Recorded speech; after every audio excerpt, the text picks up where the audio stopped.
Hello Nightfarers! Let's talk about Iron Eye. Iron Eye is a support character who ideally stays back and deals constant damage from a distance. He's by far the best character to revive your teammates because you can do it from a safe distance.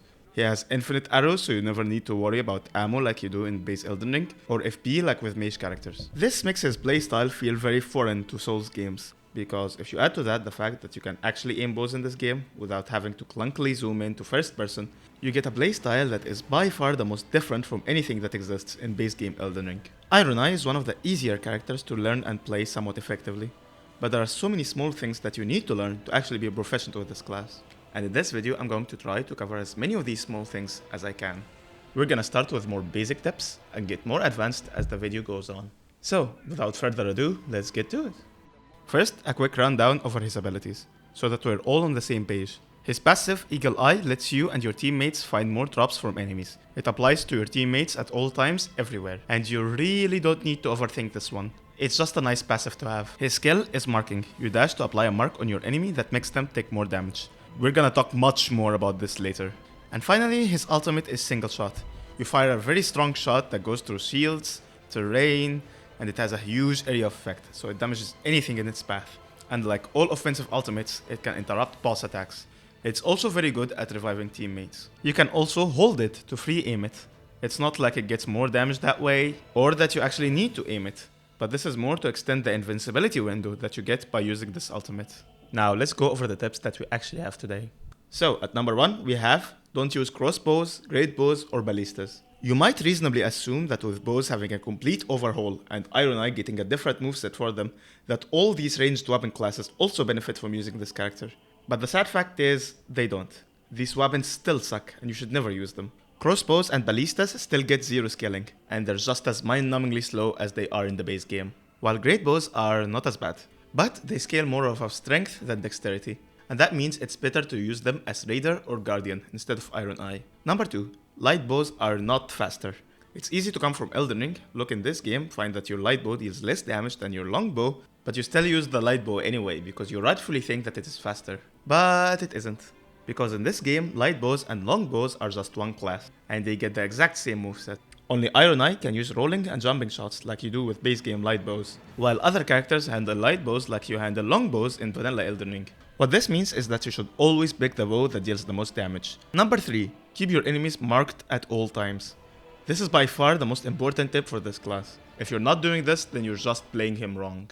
Your mark makes enemies take 10% more damage from any source. And it's not limited to the location of that mark, you can hit them at any part of their body. Now your mark ability lasts more time than the time it needs to recharge. The dash that you use to do it gives you a very generous amount of iframes. It also gets some very long range, so using it evasively can be very effective. And you don't even need to time it, since you just land it at any point in the animation by just touching your enemy.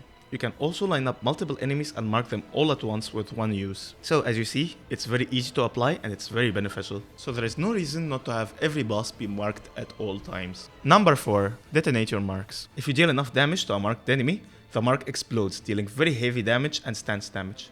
Smaller enemies will often be open for a repost, while larger enemies and bosses will be completely stunned out of their attacks. So it's always worth timing your strongest weapon arts, skills, ultimate abilities, or even reposts together to detonate the mark. You could even use your mark on an already marked enemy, and you won't reset the damage that you dealt, but you will have dealt a good amount of damage. Another thing that you can do is not go for a repost on an unmarked, voice broken enemy. Instead, have your friends do the repost, while you just mark the enemy. This will make them deal more damage with the repost, while giving you a good head start to detonate the mark. Though the most disgusting skill combination is using this ability with Duster's Restage ability. Restage can make an enemy take any damage they took in the last few seconds a second time. So you can use these two abilities with a repost or an offensive ultimate to get a huge head start. Number 5. Use headshots. Also, don't use them. Using headshots is the most obvious thing to do for any game that has archery, or any shooting of any kind. But most of these games don't give you a lock-on feature like Elden Ring does. The lock-on basically guarantees you will hit your shots the majority of the time. So it may feel that actually using the aiming mechanic is a bit redundant. And well, let's be honest, most of the time you won't be aiming your shots. And you shouldn't, because aiming can take quite a bit of time, better spent actually shooting at your enemies. But when you can do it while not wasting time, it's very beneficial. Headshots deal roughly 30% more damage, which is huge, especially if you're trying to detonate your mark. They also deal more stance damage, and they completely stop smaller enemies and some medium-sized enemies in their tracks, opening them up for more damage. Trolls are especially weak to headshots because it makes them enter this long stun animation where they can't do anything, which opens them up for more attacks from you or your teammates. Dragons and magma worms are also good to headshot because they have huge heads, so it's easy to target their heads consistently. Not all enemies can be headshot though. Royal Revenants, for example, seem to have no headshot hitbox at all, despite them having heads. While some enemies have no heads at all, so you will still be using your lock-on shots most of the time, but it's still worth it to know when to use headshots. When you can't use them though, it's better to do number 6. Use your heavy attacks. As Iron Eye, your heavy attack shoots 3 arrows at once, and this only works if you're not aiming your shots. Now this can be decent for crowd control, but it's not really what this is for. What this is really for is bigger targets. As with most of them, it's very easy to hit all 3 arrows at once, dealing roughly double the amount of damage of a single shot. Of course, the animation is much slower, and you can't really shoot while walking. So how much better is it really, if at all? Well, when comparing them side by side, you'll find that shooting 3 arrows roughly equates to 20% higher DPS over shooting single arrows, which is not exactly double damage, but it's still huge, although it consumes a lot of stamina, so you'll probably not do this too much until the late game, but you should still be doing it if you're able to. But you should only do this when you can hit all 3 arrows at once, and I can't stress this enough. If you're only hitting 2 arrows, then you actually have 20% less DPS than hitting single arrows, which completely negates the advantage of using heavy attacks. And by the way, if mobility becomes a big issue while doing this, then you could always press the dodge button while shooting 3 arrows and you will dodge backwards while shooting to create some distance. I always feel extremely badass when I successfully do this. And yes, you deal just as much damage while doing this, unlike feint attacks in vanilla Elden Ring. One more thing is that your running heavy attacks have you slide to get closer while shooting 3 arrows at once. This can be amazing against humanoid enemies, specifically if you want to get close enough to them to deal some burst damage and maybe make your mark explode faster. And well, with most humanoid enemies, if you're close enough and they're targeting someone else, you can usually spam your heavy attacks at them and hit all 3 arrows at once. So, which is better?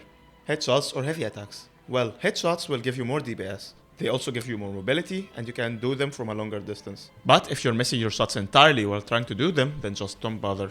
However, if you're only missing your headshots and not your shots entirely, then I would go with them. Heavy attacks are still good though, because you don't need to adjust your reticle, and it's all about positioning instead. There is also the fact that they work on any enemy if you're close enough or they're big enough. There's nothing unexpected with them, like an enemy having no hitbox or anything like that. But in general, they both have their niches, and you won't have to choose between them most of the time. Well, except in the many situations with dragons or magma worms, where you don't have to choose between treble shots and hit shots, because you can just do them both at the same time if you position yourself correctly, which makes them go down much faster. And in the end, regular shots are king for most beginners anyway, because they're just less risky. Number 7. Use status effects.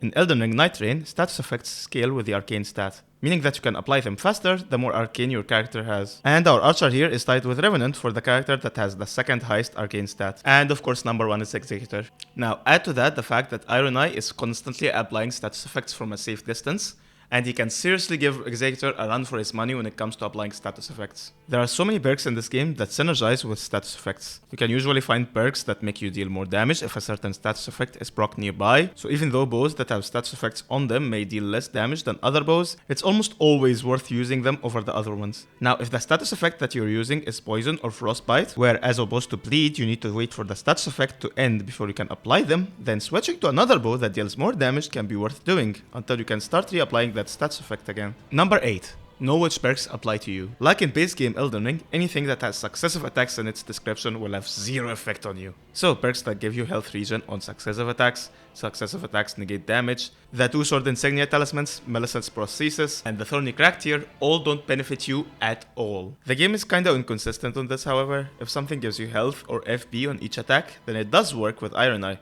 and yet Malenia's Great Rune does not. The best perks for Iron Eye are generally the ones that give you more stamina or stamina regeneration, because these just allow you to shoot more and to take more advantage of heavy attacks, because as I said, these attacks consume a lot of stamina. Another perk that you want to look out for is the one that makes you less likely to be targeted. In most situations, you want enemies and bosses to target other players, so you can dish out as much damage as you can. Finally, at number 9, let's talk about what relics to use. In my opinion, there are only 3 that you seriously need to keep an eye out for. One is an effect that gives you a second use for your mark ability. This is just as amazing as it sounds. you get to use one of the most powerful abilities in the game twice as often. Another one is one that extends the duration of your mark. It usually lasts 15 seconds, but this makes it last for 20. This is great because it gives you more time to deal enough damage to detonate your mark. And the final one is one you get from one of the later bosses. I'm not gonna spoil what that is. This makes it so that switching your weapon applies an elemental buff to the weapon that you switch to. Now, switching weapons is usually very safe as Iron Eye, and you don't even need to use a different weapon, as you can just switch back to your primary weapon and the buff still applies. Now, you could try to be clever like I did and stack it with another relic that boosts your damage when you switch weapons. But no, they don't stack, sorry. Now, I haven't been able to fit all these 3 relics together, but I do know that character-specific relic abilities can drop on different colored relics, so I just have to keep grinding, I guess. That's it, 9 tips for Iron Eye. Let me know if you have any other tips. And if you like this video, please leave a like, comment, and let me know if you want guides on other characters too. See you later! Bye bye!